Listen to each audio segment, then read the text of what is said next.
April 17th. I'm here in front of the Salvation Army, just across the street from it. And the reason I'm here is because I'd like to find out from the people who work there what the Salvation Army does, specifically. Not just the vague, idealistic sounding words from their website, but what they actually do.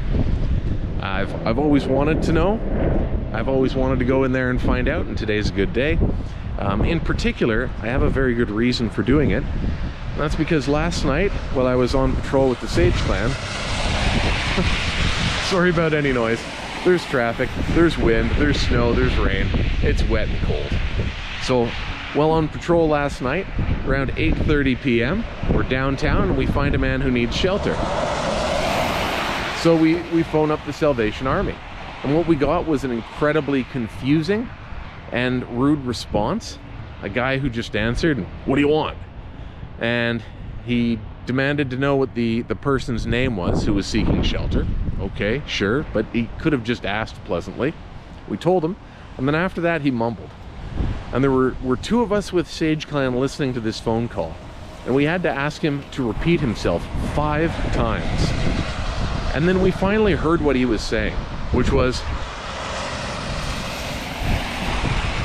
he should take care of himself, is what we were told. So we were being told no, the man was being rejected, there's no shelter space, but instead of just politely telling us, sorry, there's no space, sorry, there's no beds, they were just really rude.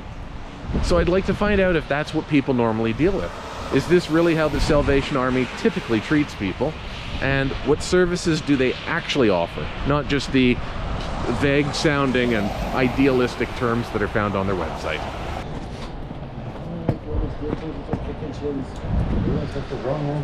Hey. Dear Lord God, can you send me down the heat pipe? Sure. I was Hello. How's it going? Good, how are you? Good.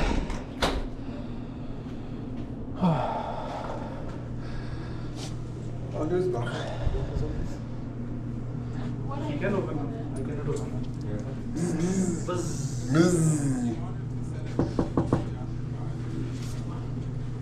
Hi. Hi. I'm here because I haven't been in the Salvation Army before. But I'm with the Sage Clan, and we were out on patrol last night.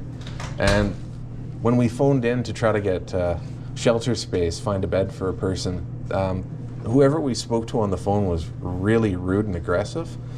I wasn't sure if that's normal, but I figured I should come in and find out if people can actually get shelter here, or if they're normally just met with what we were told was, well, first of all, it was, what do you want? And then we told them that we were trying to find shelter for a guy, and then we were told he should have to take care of himself. He should just deal with it. It was weird. I could, but mostly I just wanted to know what services Salvation Army has. Is it normal to turn people away that? No, it was really rude and weird. So that's why I'm here to find out, like, is that what most people are dealing with? It was the first time I've phoned, so maybe that's normal. No, it shouldn't be like that. That's good. I used to stay here, that shouldn't be like that. That's good. Yeah, because I'm out just trying to find some help for people, and yeah, but that's I think when I was staying here, I was giving people clothes to, like. That's nice. I was That's going, good. like binning, but I was finding nice sweaters and jackets, and I was giving shoes. I was giving them away too. Cool. Yeah, we're doing a lot of that. We have winter gear, like hats, jackets. It's whatever we get from donations. We got blankets. I'm trying to find shoes. Look at the holes in the. Oh yeah, and the toes there. You got. I need duct tape. Did you bring your?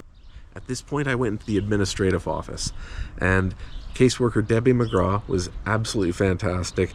Told me all about her job. Probably spent, I don't know, at least 20 minutes explaining everything about the shelter that she could, and did address the phone call, and then invited me back to a focus group that night. It just happened to be a lucky day where I stopped in before they had a focus group, and they had spots available. So it was a focus group on hidden homelessness.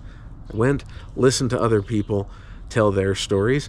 I told mine, and we all talked about what we wanted to do for the community and what we have done. And it was a fantastic experience. And they talked about hidden homelessness. So people who are living in vehicles or staying on somebody's couch, right? Just staying with family or friends, people who are outside and not in a shelter registered. So at the end of that, they gave me a $50 gift card to Giant Tiger, and I'm going to put that right back into the community and spend it on donations for Sage Clan, and we'll end up giving it out to somebody. We'll see what Giant Tiger has on sale. Hello, David speaking. Hi, David. My name is Russell Naden, and I was in last, I believe it was Thursday, and spoke with Debbie about about the shelter. I was unfamiliar with the Salvation Army shelter, and she was fantastic. She explained a ton of things for me, and I came in later in the evening for an invisible homeless focus group she had. So it was fantastic. I've got nothing but good things to say about her, and she mentioned that I could possibly get a tour of the facility if I spoke with you. I was hoping to do that. Yeah, I can definitely set something up to show you around. If you are like most Canadians, homelessness is just one paycheck away. So we should all have an understanding. We should all be familiar with the process of a shelter. I met with David Clare, who manages the Saskatoon Salvation Army shelter, as well as a second one that was a temporary warm-up shelter over the winter, but that's closed down now. It's springtime. First, when you get to the shelter, you need to check in with reception. You're required to give them your name and your birthday, and you can stay at the shelter if you identify as male. Women will have to find a different shelter. This one's just for men. There are rooms for transgender men. That is an option, and David did mention that there are a few transgender people who stay at the shelter throughout the year. You must also consent to being a part of the federal database program called HIFIS. It is for tracking homelessness and used by the Salvation Army, Straight Up, Prairie Harm Reduction, and the YWCA in Saskatoon. And they'd like to expand the program to include other organizations as well, just so that homelessness can be tracked better, more accurately. Next, while you're at reception, you need to hand over your contraband. Before you can enter the shelter, you need to get rid of any drug paraphernalia or weapons. So you can get your Swiss Army knife or your Leatherman multi-tool back at the end of your stay. You still have to check it in, though. You can't keep it while you're in the shelter, but you can get those back. What you can't get back are your machete, your bear spray, and your pipe or bong. Random bag and room searches will be done throughout your stay. 3. Now you get to move past reception and into the rest of the shelter.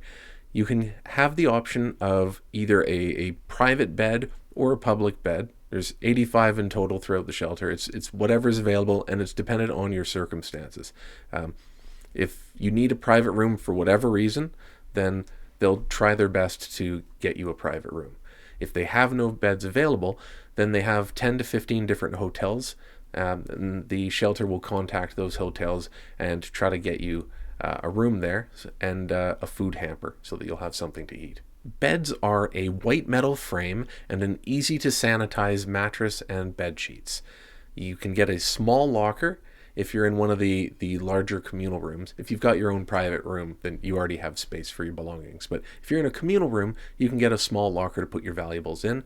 And there are washrooms in the hallways, and there's receptacles throughout the building. Many of them are right at your bed, so you can charge your cell phone or other electronics. 4. There are 25 beds on the second floor that are funded federally with Corrections Canada instead of provincially. These beds will hopefully be freed up soon when a halfway house opens up in Pleasant Hill in that community. Right now, you may be one of 20 people sleeping on the floor of the dining area of the shelter. Tables get moved at night, beds are put down, and then you have to clean up all your stuff and move the beds for the morning for people to eat breakfast. And hopefully those people will be relocated to the 25 beds upstairs that were federally funded through Corrections Canada. The halfway house has taken 5 years of public consultations. 5. You will be provided with 3 free meals each day, breakfast, lunch, supper, as well as a snack at 8 p.m. There's a big commercial kitchen and a dining hall in the center of the building, first floor. 6. Within 3 days of checking in, you must meet with a caseworker to discuss a plan that works for you. There aren't predetermined milestones. You don't have to achieve somebody else's objectives, but you do have to set objectives that work for you, for your life. You're going to have to continue to meet with the caseworker to prolong your stay, to ensure that you've got a bed reserved for you. 7. There's a nurse practitioner on site to give you medical care if necessary. There's an office on the first floor, just down the hall from reception. 8. There is prayer space outside if you want to light anything, such as a candle or incense or smudge. 9. Laundry machines are available on each floor, and they're free, so you don't need quarters. 10. Your caseworker will assist you getting ID, social services, mental health and addictions counseling, finding housing, developing skills, getting a job. Main Street and Avenue Living are 2 companies that own the lion's share of rental housing in this city. They're not the easiest to deal with. The Main Street and the Salvation Army have had some successes, but the Salvation Army primarily seeks out other landlords and makes individual arrangements with them. Finally, it's time to check out. Your caseworker, if you've got an apartment secured, your caseworker should have a care package for you filled with things that you would need for a new apartment. So there's bedding, there's dishes, there's some food to get you started.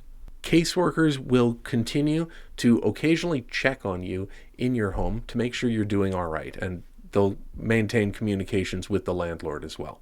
Some unfortunate info is last year, 2023, there were approximately 600 unique, brand new users of the Salvation Army's shelter. That's 600 men. And typically there is a ratio of 4 to 6. So 4 women to 6 men. If there were 600 brand new men at the shelter, then there's likely 400 women last year who also were new and needed shelter. The ratio is a little bit lower for women because they will often stay with an abusive partner or trade sexual services to get a roof over their head. Additionally, there has been an increase in new Canadian immigrants staying at shelters. So welcome to Canada. David told us that advocacy and working relationships are the best way to succeed as a community. If we're trying to support the Salvation Army, what we can do best is broadcast their successes. When something great happens with the Salvation Army, we should let people know about it. We should let people know that the Salvation Army, a shelter being in their neighborhood, has a positive impact. Rigid organizational policies can impede advocacy. This shelter is fully funded through Sask Housing. Other shelters throughout the country are not, and they rely heavily on donations. Out of 11 members on City Council, I've confirmed that Councillors Hilary Gough, Cynthia Block, and Mayor Charlie Clark, as well as MLA Marv Friesen, have all toured the shelter. It's good they've taken a step to understand the issue in person. That's really important. A huge, huge thank you to Debbie and to David for for speaking with me. For you took your time, you talked to me, you talked to other members of Sage Clan. It's amazing. I love what you guys are doing, and I want to support you. Thank you for everything you've done.